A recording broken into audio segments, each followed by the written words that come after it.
하나님 말씀은 시편 1편입니다. 시편 1편 1절, 2절, 3절. 시편 1편 1절, 2절, 3절. 우리 다 같이 가정에서도 잘 찾으시고요. 다 같이 한 목소리로 시편 1편 1절, 2절, 3절. 다 같이 한번 천천히 봉독하십니다.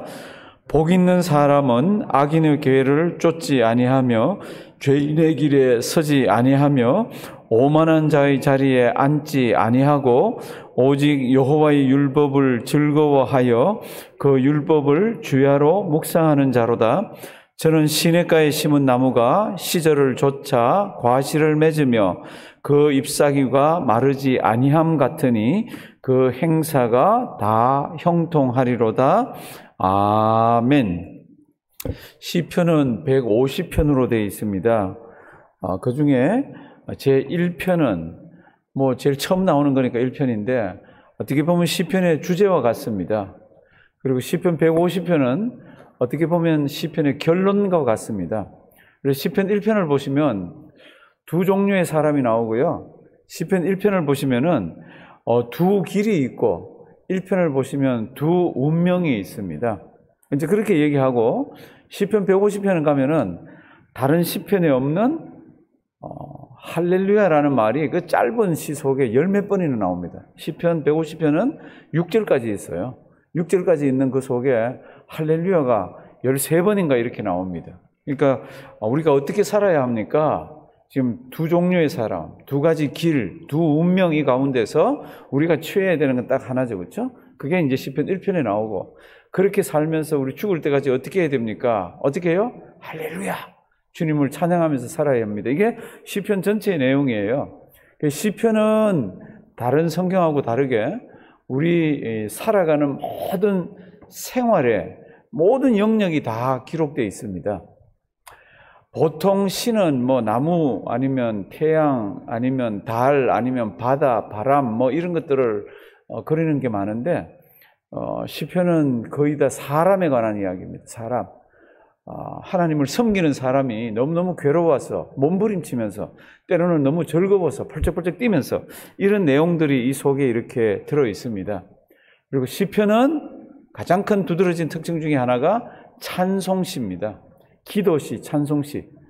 시 이렇게 되어 있지만 그냥 우리가 생각하는 그런 시가 아니라 전부 기도고 뭐라고요? 찬송이고 그렇습니다. 시편을 읽어가면서 처음부터 끝까지 염두에 두고 놓지 말아야 되는 게 있습니다. 그게 뭡니까? 지금 우리 성경 한번 찾아봅니다. 누가복음 24장 천천히 찾으셔도 됩니다. 누가복음 24장 44절. 누가복음 24장 44절. 왜 이걸 놓지 말아야 합니까? 시편에는 상황이 너무 어려워서 막 몸부림치고 어떨 때는 적이 너무 나쁜 사람들이라서 하나님 원수 갚아주세요 이런 이야기도 있고 한데 그 모든 이야기가 한 군데 어우러져서 누구 이야기를 하고 있습니까? 굉장히 중요한 얘기입니다. 시편 24편 44절. 제가 천천히 한번 읽어볼게요. 신약성경 141면 누가복음 24장 44절. 또 이르시되 내가 너희와 함께 있을 때에 너희에게 말한 바 곧 모세의 율법과 선지자의 글과 그 다음 뭐예요? 시편에 그 다음 또 뭐라고요? 나를 가리켜 기록된 모든 것이 이렇게 되어 있습니다. 이루어져야 하리라 한 말이 이것이라. 예수님께서 이제 십자가를 지시고 다시 돌아가시 장사되시고 다시 부활하시고 하늘나라 가시고 하는 게 다 어디에 기록되어 있습니까? 모세의 글과 선지자의 글과 그 다음 어디예요? 시편이라고 되어 있습니다. 44절 가정에서 그리고 우리 현장에서 다 같이 천천히 또 한 번 읽습니다. 다 같이 봉독하십니다. 또 이르시되 내가 너희와 함께 있을 때에 너희에게 말한 바 곧 모세의 율법과 선지자의 글과 시편에 나를 가리켜 기록된 모든 것이 이루어져야 하리라 한 말이 이것이라 하시고 아멘. 시편에 나를 가리켜 기록된 모든 것. 그러니까 우리가 이제 시편 150까지지만 저도 껑충껑충 띄어서 갈 거예요. 예수님 이야기가 많다는 얘기입니다. 감사한 거죠. 고마운 거죠. 그러면 시편은 오늘 이제 설교 제목이 복 있는 사람은이에요. 그럼 복 있는 사람은 어떤 사람입니까? 가만 들여다보면요, 어떤 걸 안 하더라고. 그 안 하는 게 뭔지를 한번 보고요. 또 가만히 들여다보면 어떤 걸 하더라고요. 그거 하는 거는 우리가 하면 되잖아요. 안 하는 거는 안 하면 되고. 근데 안 하는 것도요, 열심히 잘해야 안 하게 됩니다. 대충대충 이렇게 있으면 그거 조금씩 하게 되고, 그거 조금 흉내내게 되고 그렇습니다. 그래서 이제 시편 1편 1절부터 이제 한번 보도록 하겠습니다. 1절. 복 있는 사람은 이렇게 시작합니다. 복 있는 사람. 아까 두 가지 종류의 사람이라 그랬잖아요. 복 있는 사람, 복 없는 사람. 악인, 선인 이렇게 두 종류의 사람이 나오는데 복 있는 사람은 뭐 세 가지를 하지 않습니다. 그게 뭡니까? 악인의 꾀를 어떻게 해요? 좇지 아니하며 죄인의 길에 서지 어떻게 해요? 아니하며 오만한 자의 자리에 어떻게 해요? 앉지 아니하고. 안 하는 거 세 개가 있습니다. 그게 뭡니까? 악인, 죄인, 오만한 사람하고 안 어울린다는 겁니다. 그거를 세 가지 동사로서 이렇게 합니다. 그 사람은 악인하고 같이 걸어가지 않고 그 다음에 죄인의 길에 어떻게 해요? 서지 않고 오만한 자의 자리에 어떻게 해요? 앉지 않고. 이렇게 세 가지 종류예요. 하나는 걸어가는 것, 하나는 탁 서는 것, 하나는 앉는 것. 걸어가는 거는 같이 이렇게 하면서 무슨 행동을 같이 합니다. 서는 거는 뭡니까? 서는 거는 가만 서서 한번 생각해 보는 겁니다. 내가 얘하고 같이 더 놀아볼까? 못된 짓 해볼까? 이렇게 서 있는 겁니다. 그리고는 어떻게 합니까? 털스덕 주저앉아가지고 같이 죄를 짓고 있으면서 즐기는 겁니다. 근데 복 있는 사람은 이거 안 한다는 겁니다. 몇 가지예요? 세 가지입니다. 이 세 가지지만 모든 악한 사람들이 안 하는 거는 적극적으로 안 하는 겁니다. 근데 이제 소극적인 거로 하지 않습니다로 되어 있습니다. 다시 한번 1절 보십니다. 안 하는 거 세 가지. 그러면 악인이 무엇이며 죄인이 누구며 오만한 자가 어떤 사람입니까? 그냥 하나님 모르는 사람이라고 생각하면 됩니다. 예수 믿지 않는 사람이라고 생각하시면 됩니다. 그 사람들이 우리보다 더 선하던데 지금 그 얘기하고 있는 건 그 얘기하는 거 하고 있는 거 아닙니다. 그 사람들이 선할지도 모르지만 하나님 없이 성경 말씀 없이 하는 것들입니다.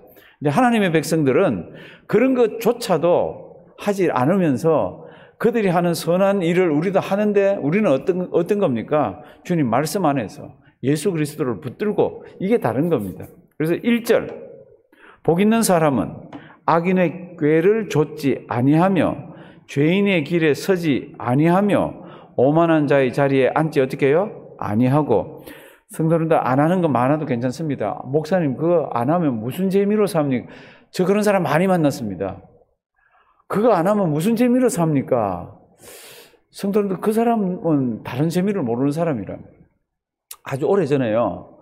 삼성에서 높은 자리에 올라가려고 그러면 이사가 되거나 중령이 되거나 이렇게 하려면 하지 말아야 되는 것을 아예 삼성에서 이런 거 하지 말아라고 얘기한 게 있습니다.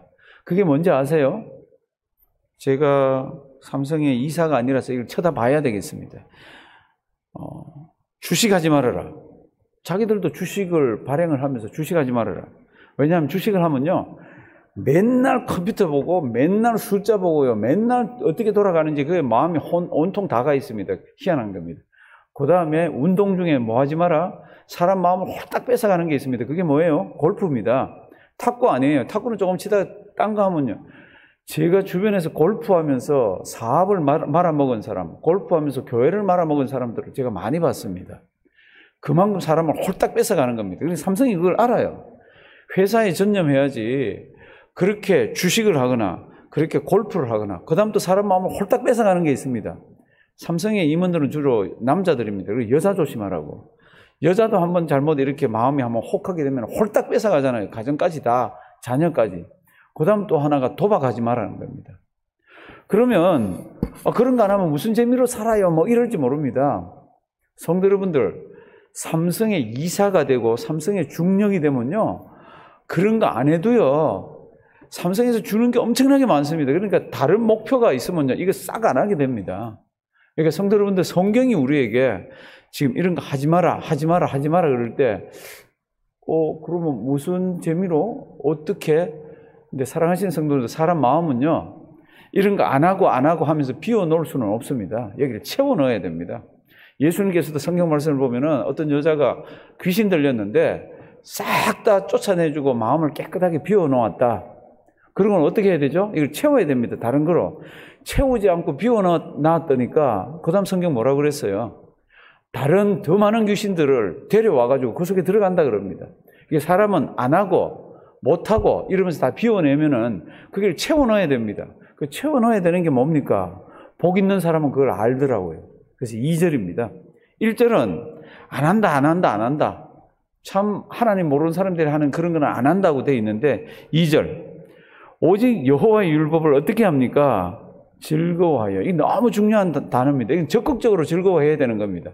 의지적으로 내가 요 시간은 내가 성경 읽고 요 시간은 내가 묵상도 하고 요 시간은 내가 이러면서 하는 거를 즐거워하셔야 돼. 그러니까 복 있는 사람의 특징이 뭡니까? 요거예요.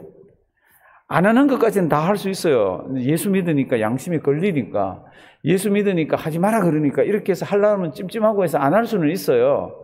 그런데 거기에서 끝나는 게 아니라 복 있는 사람은 어떤 사람이라고요? 적극적으로 하나님의 말씀을 즐거워하는 겁니다. 봅니다. 2절 오직 여호와의 토라를 원문에는 이렇게 되어 있습니다. 토라는 모세 오경을 얘기하지만 더 넓은 의미로는 하나님의 말씀입니다. 하나님의 계시입니다. 그래서 오직 여호와의 율법을 어떻게 해요? 즐거워하여 그 율법을 주야로 뭘 합니까? 묵상합니다. 그럼 묵상하고 끝입니까? 그럴 때 아니죠. 만약에 묵상만 하고 하나님 말씀이 이렇네 그러고 딱 멈춰서 아무것도 안 하면 그 사람은 묵상을 잘못하는 거죠. 여기에 나오는 묵상은 묵상만 할 뿐 아니라 깨달음만 가질 게 아니라 손발을 움직이는 겁니다. 하나님이 나에게 이걸 원하시는구나. 하나님의 뜻은 이것이구나. 오늘 우리 두 번째 찬송, 아주 짧은 찬송을 불렀습니다. 주님의 뜻을 뭐예요? 이루소서. 누구를 통해 이루어요? 나를 통해 이루잖아요. 그럼 주님의 뜻은 어떻게 알 수 있습니까? 주님의 뜻을 알 수 있는 방법은 여럿 있습니다. 찬송도 드리고 기도도 드리고 이렇게 하는 게 있지만 가장 분명하고 가장 정확하고 가장 확실한 게 뭡니까? 그러면 말씀이에요. 말씀이 벌써 내가 하는 행동하고 다른 거를 지시를 하면은 어떻게 해야 됩니까? 그거 하나님 뜻이에요. 내 걸 끊어야 되고 하지 말아야 되는 겁니다. 복 있는 사람은 어떤 사람입니까? 시편 기자가 딱 잘라서 얘기합니다. 여호와의 토라를, 여호와의 말씀을, 여호와께서 우리에게 원하시는 것들을 그대로 묵상하면서 행하는 자라고. 2절 다시 보십니다. 그 복 있는 사람은 오직 여호와의 율법을 뭐하여? 즐거워하여. 우리 성경 말씀, 하나님의 말씀 즐거워하시기 바랍니다. 성경은 그 자체가 복 있는 사람이라고 그럽니다. 그러면서 그대로 한번 행해 보십시오. 근데 이제 3절 보시면 재밌습니다. 저는 3절을 굉장히 좋아합니다. 굉장히 좋아합니다. 저는 시냇가에 어떤요? 심은 나무. 그러니까 복 있는 사람을 시냇가에 심은 나무라고 비유를 합니다.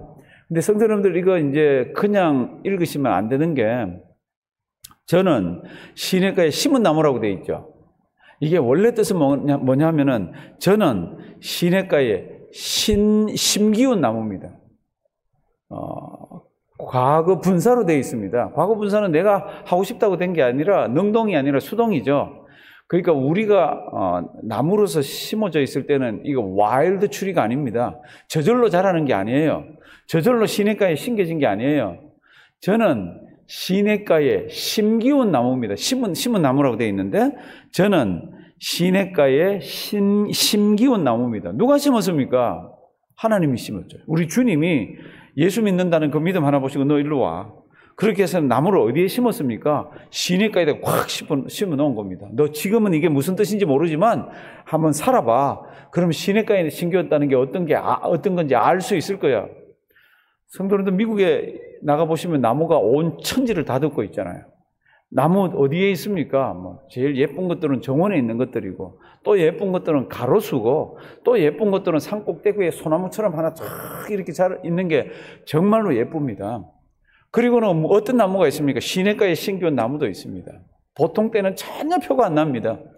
보통 때는 전혀 구별이 되질 않습니다. 다 사시사철 잘 자라죠. 언제 표가 나죠? 시냇가에 하나님이 왜 시냇가에다 심어놨습니까? 그래서 우리가 왜 시냇가에 심기었습니까? 그럴 때 그게 득볼 때가 있다는 겁니다. 언젠가 그 시냇가에 심겨 있는 것이 표가 날 때가 있다는 겁니다. 그게 언제입니까? 혹독한 어려움이 올 때, 그리고 시냇가에 심겨 있는 나무가 진짜 덕을 볼 때, 죽음을 앞에 놓고 있을 때, 아니면 우리 주님 이 땅에 왔을 때 시냇가에 심기운 나무는 다른 데 있는 나무하고 다릅니다. 혹독한 어려움이 올 때는 참 물이 없는 곳에 있는 나무부터 다 말라 죽습니다. 그런데도 어느 나무는 열매를 맺습니까? 시냇가에 심기운 나무는 열매를 맺습니다. 지금 저 플로리다하고 텍사스하고 난리 났죠. 그렇게 더운 지역에서 뭐 영하 31도, 섭씨로 막 31도, 40도까지 막 내려갑니다. 땅바닥이 얼고 추워서 죽는 사람이 거기 지금 얼마나 많이 나왔는지 모릅니다. 그렇게 혹독한 추위가 오리라고는 생각을 못 했습니다. 그게 인생이에요. 우리 옆집도 6개월은 플로리다에 가 있습니다. 그 사람들 하면 지금 아마 어쩌면 되게 추워할지도 몰라요. 연세가 드신 분들이라 자기들은 따뜻한 곳에 가야 되겠다고. 그 마냥 따뜻하고 좋았는데 어느 날 이런 날이 왔습니다. 시냇가에 심겨온 나무가 우리나 뭐 안 믿는 사람이나 다 비슷하게 밥 먹고 뭐 옷 입고 이렇게 사네 이런지도 모르지만 언젠가 예기치 못했던 혹독한 어려움이 옵니다. 그게 뭡니까? 주렁주렁 달아야 돼요. 예수를 믿지만 나도 아파요. 예수를 믿지만 힘들 때가 있어요. 그런데 그때의 악인하고 우리하고 예수 믿지 않는 사람하고 우리하고 확연하게 다르게 이걸 진행되면서 보고 있더라고요. 사랑하시는 성도 여러분들, 이 3절에 나오는 이 비유는 잘 기억하길 바랍니다. 복 있는 사람은 어떤 사람입니까? 예수 믿는 나는 어떤 사람입니까? 그런 뜻이잖아요. 그렇죠? 저는 시냇가에 뭐요? 심기운 나무. 뭐 우리는 심은이라고 되어 있지만 정확한 뜻은 심기운 나무입니다.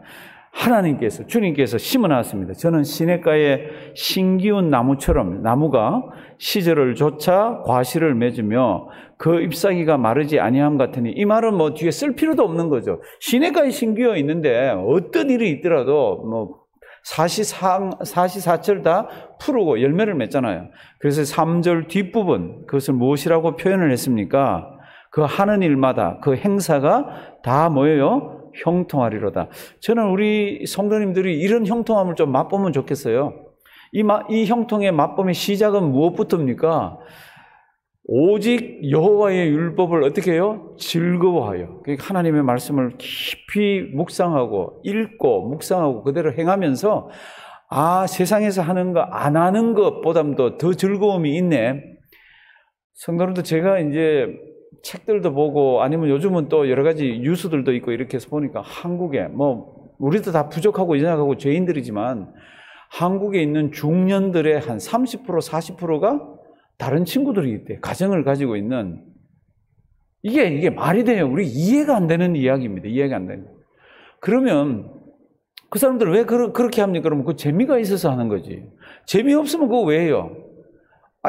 집에서 식구가 있는데 자기 부인이 있고 자기 남편이 있는데 밖에 나가서 살짝 만나는데 만나는 게 괴롭고 죽을 것 같고 이러면 그거 왜 해요? 짜릿하고 즐거우니까 그 짓을 하지?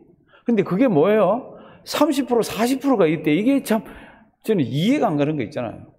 그런데 그 사람들이 그런 일을 하는 거는 뭡니까? 재밌으니까 하는 거지. 그러면 예수 믿는 사람들은 그거하고 전혀 상관없이 살잖아요. 무슨 재미로 살아요? 이렇게 말하는 사람들도 있습니다. 그런데 성경을 보시면은 또 다른 영역의 즐거움이 있습니다. 그게 뭡니까? 그러면 이거예요. 2절. 1절은 안 하는 거지만 2절 오직 여호와의 율법을 뭐하여? 즐거워하여 묵상을 합니다. 그래서 여호와의 율법을 즐거워하고 묵상하는 사람을 가만 봤더니 하나님께서 이렇게 저 사람들은 특별하게 다른 방법으로 나무를 심어 놓은 것처럼 그렇게 돼 있구나. 저는 시냇가에 심기운 나무가 이렇게 돼 있습니다. 오늘 이 말씀 잘 기억하시고요. 언젠가 5절 보시면은 심판이라는 이야기도 있습니다. 악인이 심판을 견디지 못합니다. 나무로 치면은 막 다 말라 죽을 때가 있는 겁니다. 그런데 시냇가에 심기운 나무는 쑥쑥 자라는 거예요. 아무 표가 없는 겁니다. 우리 이런 즐거운 가운데에서, 이런 기쁨 가운데에서 신앙생활을 하기를 바랍니다. 죽기 전까지 우리는 시냇가의 신기한 나무입니다. 사시사철 열매 맺고 즐거운 가운데서 신앙생활 하기를 주님의 이름으로 부탁드립니다. 살아계신 하나님, 귀한 말씀 주셔서 감사드립니다. 안 하는 것도 중요하지만 하나님 앞에서 꼭 해야 되는 것들이 있습니다. 복 있는 사람이라면, 예수 믿는 사람이라면 여호와의 율법을 즐거워하고 여호와의 율법을 깊이 묵상하고 여호와의 율법대로 살다가 시냇가의 심기운 나무처럼 한평생 주님의 은혜 가운데 젖어 살다가 기쁨으로 주님 앞에서는 우리 되게 해 주시옵소서. 예수님의 이름으로 기도드리옵나이다. 아멘.